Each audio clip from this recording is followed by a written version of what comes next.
Más de 8.000 enfermedades existentes, con más de 1.000 signos y síntomas, más de 60 especialidades de la medicina, en un solo programa, Tu Salud en Vivo.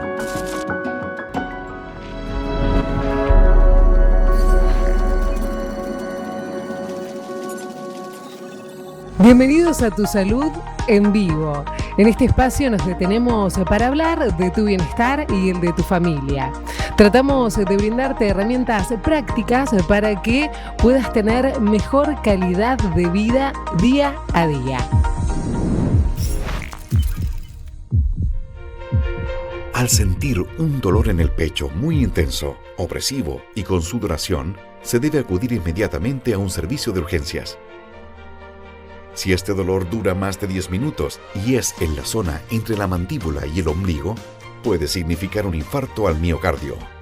El 40% de las personas muere en las primeras horas después de un infarto por no recibir atención médica inmediata.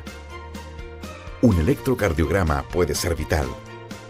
Este examen es la mejor alternativa para confirmar o descartar un ataque.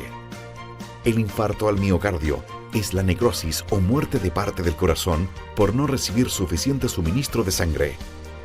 Se produce cuando una de las arterias coronarias se obstruye, bloqueando o disminuyendo el flujo sanguíneo al músculo cardíaco. Este bloqueo ocurre cuando el colesterol y otras sustancias se infiltran en la pared interior de una arteria, formando la placa de ateroma. Esta placa se acrecienta y se acumula lentamente durante décadas. Algunas son inestables y se rompen. Cuando se rompe esta placa de grasa, se forma un coágulo que termina de obstruir la arteria por completo. Ya no circula más sangre. Estamos frente a un infarto. El tratamiento más efectivo es la realización de una angioplastía primaria con un implante de stents. Este desobstruye la arteria y el flujo sanguíneo vuelve a ser funcional. Una vez recuperado el compromiso, debe estar con el estilo de vida, consultar regularmente al médico y seguir un tratamiento. Una alimentación saludable, rica en fibras, sin grasas y ejercicios regulares pueden hacer el gran giro hacia corazón sano.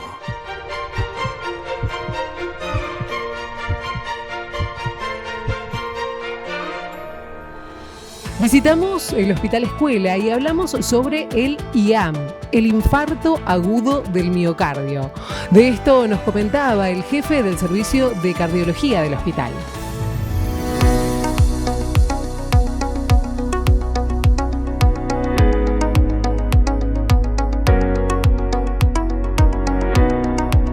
Hace 5 años funciona una red en la provincia, se llama red de infarto. Hay otras redes para distintas patologías, pero hablando de la red de infarto, es una red manejada, gestada por el Ministerio de Salud de la provincia, a cargo del doctor Cardoso, con múltiples médicos y engranajes actuando, desde la doctora Alicia Pereira, el doctor Fabián Plano, la doctora Patricia Gómez de la Fuente, después los coordinadores, uno de los coordinadores de la red soy yo, el doctor Rolando Pantich, el doctor Pablo Acevedo, con él somos 3 coordinadores. Hubieron otros coordinadores excelentes, el doctor Rodrigo Soni, que también está en la red coordinando y participando activamente, el doctor Gastón Pozzi. Bueno, fueron múltiples estos 5 años. Esa red hizo que primero es una pionera en el nordeste, pero en la Argentina es una red que se inició posterior a otra, pero que es la que mejor funciona. Todo esto es porque hay un trabajo muy importante desde el gobierno y a nivel del terreno, porque hay en la red que se maneja por WhatsApp, hay más de 280 médicos, entre ellos la mayoría cardiólogos, se trata que sea así, pero hay 280 médicos que reciben el paciente en cualquier localidad de la provincia y se comunican con la red. Y el paciente, por eso es importante que el paciente que tenga un dolor de pecho consulte a un centro lo más cercano posible, que le van a hacer un electrocardiograma y van a a subir al WhatsApp que el coordinador está 24 horas al teléfono para definir cuál es la terapéutica que mejor se pueda instaurar en ese paciente. Muchos no son infartos, pero los que son infartos, si uno lo agarra más temprano, es mejor para todos, para el paciente y para la salud pública. La red de infarto cuenta con terapéutica especial y con centros especialmente instaurados para que el tratamiento sea lo más rápido posible. Y lo más importante es tratar lo más grave, el infarto. Entonces nosotros hacemos el diagnóstico de infarto. Dependiendo del tiempo que tiene, desde que empieza el dolor a que llega al centro de salud, es la terapéutica. En el interior, el Ministerio provee a centros puntuales terapéuticas que son trombolíticos. Hay un trombolítico que es una streptokinase y hay un trombolítico de última generación que es tenecteplase y funcionan muy bien. Y después de eso uno determina si lo tiene que dejar en la zona, en el hospital que está, o trasladarlo a, en este caso, al Instituto de Cardiología, donde se le hace una angioplastía, si necesita que se abra la arteria ya, o se lo estudia en la internación, ¿sí? A veces no funciona el trombolítico y se lo trae de urgencia al instituto para que pongan un stent. El electro es fundamental, o sea, el electro, la red de infarto, para que funcione tiene que estar, para que funcione tiene que tener un paciente que no espere con dolor, que consulte, y un electro que sea bien realizado. Que eso la doctora Massín está encargada de todo lo que sea docencia y es una colaboradora muy importante en la red, y ya se hizo docencia a nivel provincia como para lograr tener que todo eso funcione. Entonces que haga el electro y que el electro se lo haga y que el electro se le suba una fotito y en un segundo tenemos la posibilidad de seguir casando. Siempre lo importante como médico es buscar la prevención, ¿sí? O sea que entonces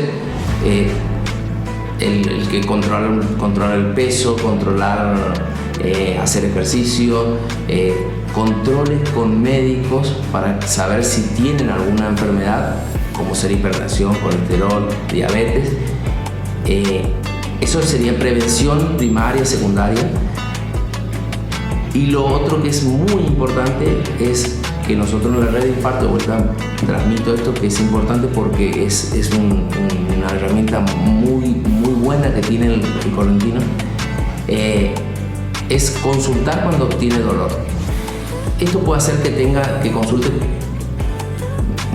que haya mucha gente que consulte y que realmente no tenga infarto, porque por ahí genera un susto, pero sí, yo creo que es consultar cuando uno tiene dolor de pecho.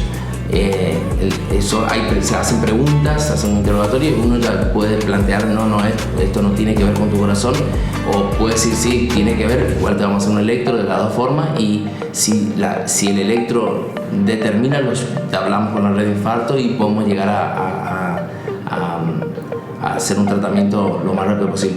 Es importante, déjame decirte también, que no solo Corrientes Capital está activa, gracias a que todo Corrientes tiene médicos que están dispuestos a dar su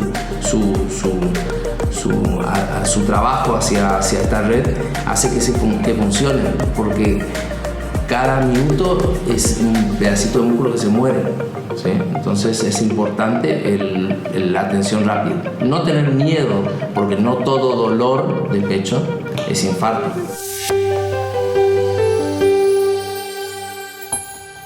Estas son algunas noticias de Tu Salud en Vivo. Médicos y legisladores vuelven a impulsar en el Congreso una nueva ley de obesidad para Argentina. La iniciativa, impulsada por los reconocidos especialistas en el tema como Mónica Katz, Alberto Cormillot y Jorge Arraca, apunta a darle más énfasis a la prevención, erradicar el estigma social y garantizar una cobertura médica integral para tratar la obesidad y el sobrepeso. Uno de los temas más calientes que los expertos en obesidad de la Argentina tratarán en los próximos días en una mesa especial dedicada a la discusión. pero no solo sobre alimentos saludables, sino una más política. Está destinada a la necesidad de impulsar un nuevo proyecto de ley de obesidad. La idea es lograr que esta legislación, que ya está presentada en el Senado de la Nación, finalmente sea aprobada por el Congreso Nacional. ¿Cómo serían los cambios? La promulgación como ley representaría que la obesidad sea incluida como enfermedad en todo el sistema de salud, incluyendo la realización de campañas de prevención y detección temprana y la cobertura de los tratamientos. Esto impactaría en un sinnúmero de enfermedades cuyo desarrollo está asociado o se inicia en el sobrepeso y la obesidad, como la resistencia a la insulina, la diabetes tipo 2, las alteraciones en los lípidos, la hipertensión arterial, las enfermedades coronarias, los infartos agudos de miocardio y los accidentes cerebrovasculares, entre muchas otras. El proyecto denominado Proyecto de Ley para la Prevención, Tratamiento y Control de la Obesidad en la República Argentina actualmente se encuentra en estudio, pero todavía no adquirió estado parlamentario. Vale recordar que hasta hoy la obesidad no es reconocida claramente como enfermedad por el sistema de salud argentino. Esto significa que frecuentemente el acceso a diagnóstico y a las diferentes modalidades de tratamiento se ve entorpecido en su cobertura por parte de obras sociales, prepagas o del Estado. ¿Cuáles son los 4 ejes principales del proyecto de ley de obesidad? 1. Reconocimiento legal de la obesidad. 2.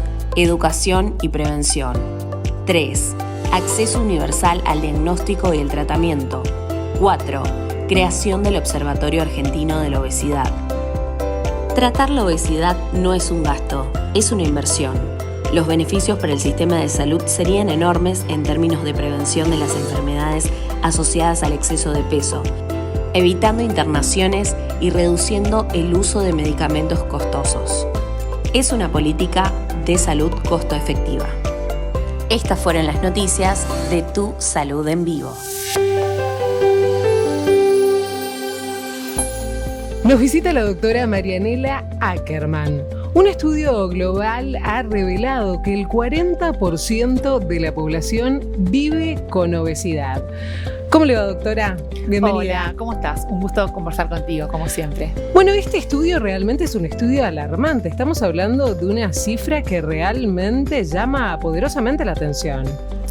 Estamos hablando de una pandemia, es decir, de un problema global, que Argentina no escapa a esa pandemia. Hoy sabemos que 6 de cada 10 argentinos tienen exceso de peso.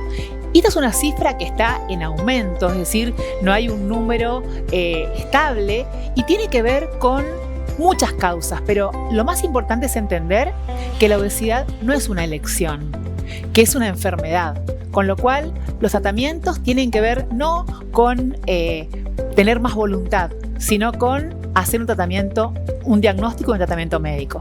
Bueno, cuando hablamos justamente de esto, doctora, le quería preguntar ¿qué papel juega, por ejemplo, la genética y qué predisposición tiene una persona en el caso de que juegue un papel importante? Así es. En realidad, hay una interacción entre la genética y el medio ambiente. Es decir, entre el 30 y el 70% de por qué una persona tiene obesidad tiene que ver con la genética. Y lo demás tiene que ver con el ambiente. Es decir, hay una parte que no podemos manejar. Y se caracteriza justamente por tener baja saciedad y pobre autocontrol como síntomas de la enfermedad. Con lo cual, pensemos en este mundo globalizado en el que tenemos un mundo obesogénico, donde tenemos grandes porciones, donde tenemos poco tiempo, mucho sedentarismo, la gente sentada para lo que sea, para trabajar, para lo lúdico, ver una serie, con el teléfono, la tecnología que es muy buena, pero que hace que nos movamos menos. Es decir, que este mundo obesogénico en conjunto con la genética es una de las mayores explicaciones de por qué tenemos esta pandemia. Cuando hablamos de obesidad, doctora, ¿en qué momento deja de ser exceso de peso y empieza a ser obesidad? En realidad, seguimos hablando de kilos, ¿no? Seguimos hablando de kilos por metro cuadrado, que es el índice de masa corporal. De todas maneras, en este momento hay una nueva propuesta de un grupo de expertos de la Lancet Commission que propone hablar de obesidad preclínica cuando el exceso de grasa corporal no tiene otros síntomas, y de obesidad clínica cuando sí tiene otros síntomas, es decir, obesidad más, por ejemplo, síndrome metabólico, más apnea del sueño, más hígado graso, más problemas funcionales. Es decir, pensemos que hay más de 200 enfermedades que son causadas o agravadas por la obesidad.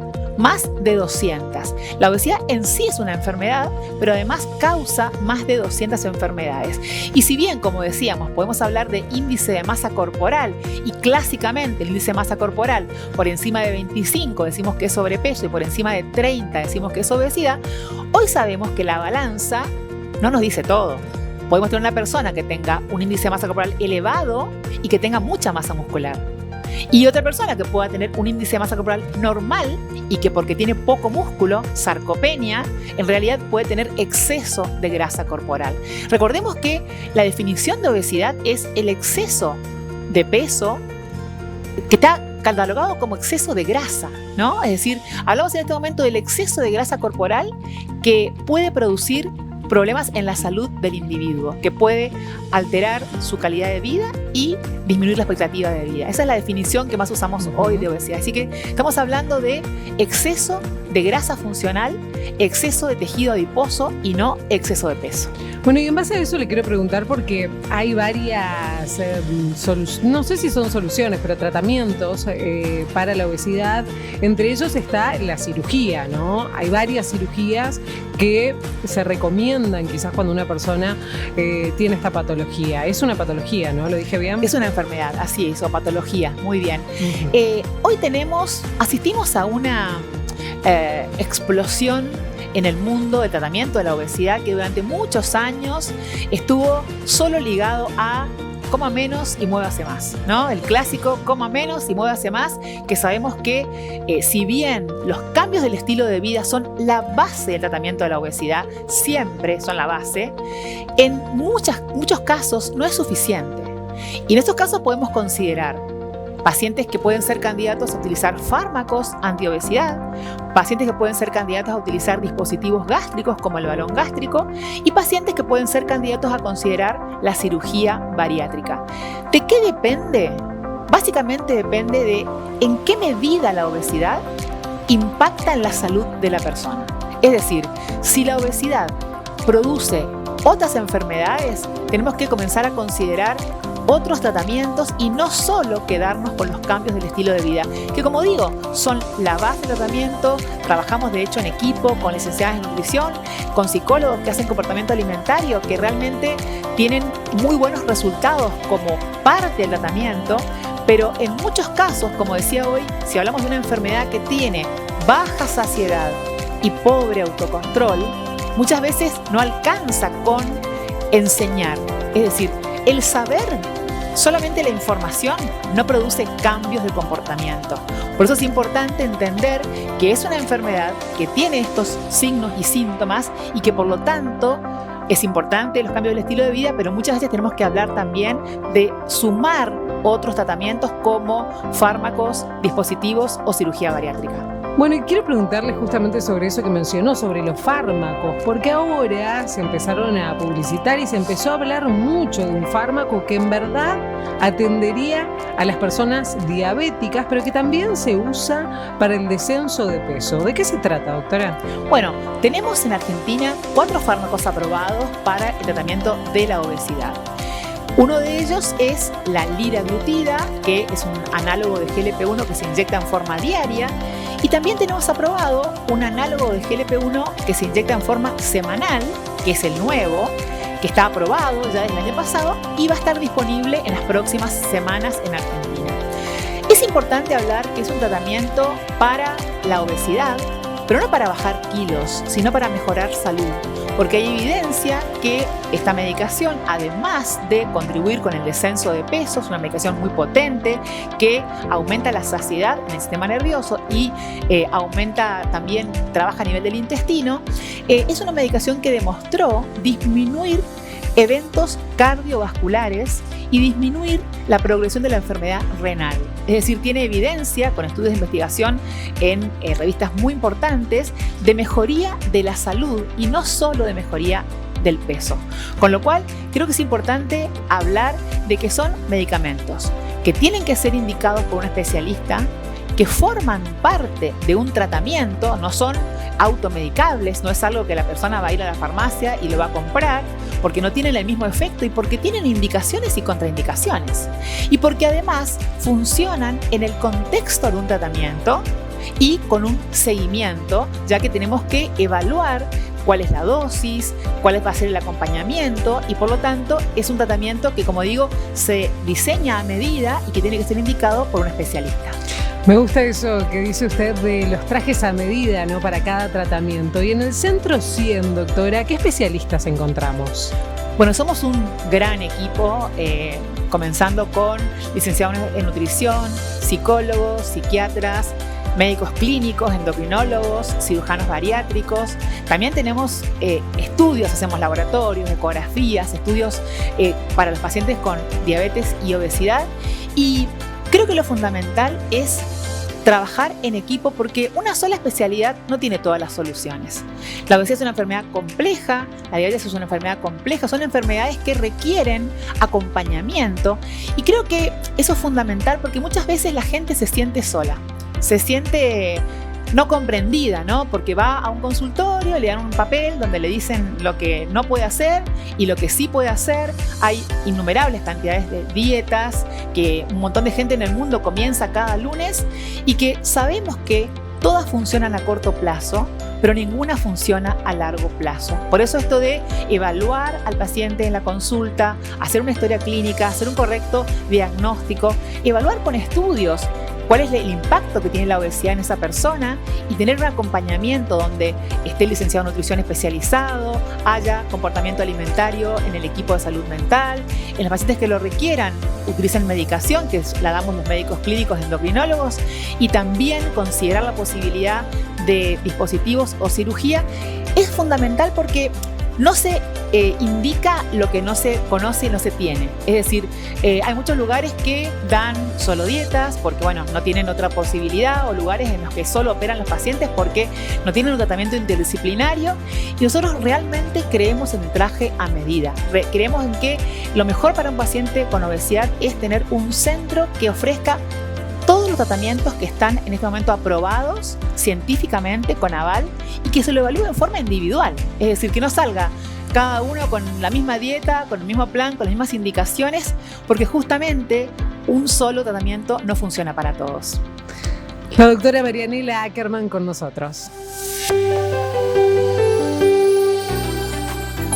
Ahora, para el cierre te vamos a compartir algunos NutriTips. Estos son los NutriTips para que puedas incorporar legumbres en tu alimentación. Las legumbres tienen la ventaja de que son muy versátiles, así que la puedes incorporar, por ejemplo, en hamburguesas, en ensaladas frías, en rellenos como de empanadas o tacos y tartas, como aderezos, como es el hummus. Hay diferentes tipos de legumbres. Están los garbanzos, las lentejas, las arvejas y los porotos de varios colores como blancos, negros o colorados. Estos tienen grandes beneficios en nuestra salud digestiva, ya que nos aportan gran cantidad de proteína vegetal, así como fibra, vitaminas del complejo B, zinc y hierro. Son fundamentales, sobre todo para la etapa de desarrollo, como es en la niñez, en la adolescencia y el embarazo. Además, nos ayudan a controlar el índice glucémico o el azúcar en sangre en personas con diabetes y a prevenir múltiples enfermedades crónicas, ya que nos dan grandes beneficios a la microbiota intestinal. Estas enfermedades son, por ejemplo, la hipertensión, las dislipemias y enfermedades cardíacas. Si las incluís de 2 a 3 veces por semana en tu alimentación, puedes aprovechar de todos estos beneficios. Estos fueron los NutriTips del día.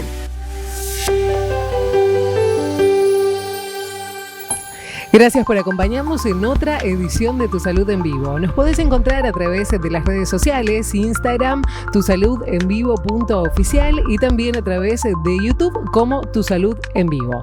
Hasta la próxima. Más de 8.000 enfermedades existentes, con más de 1.000 signos y síntomas. Más de 60 especialidades de la medicina, en un solo programa. Tu salud en vivo.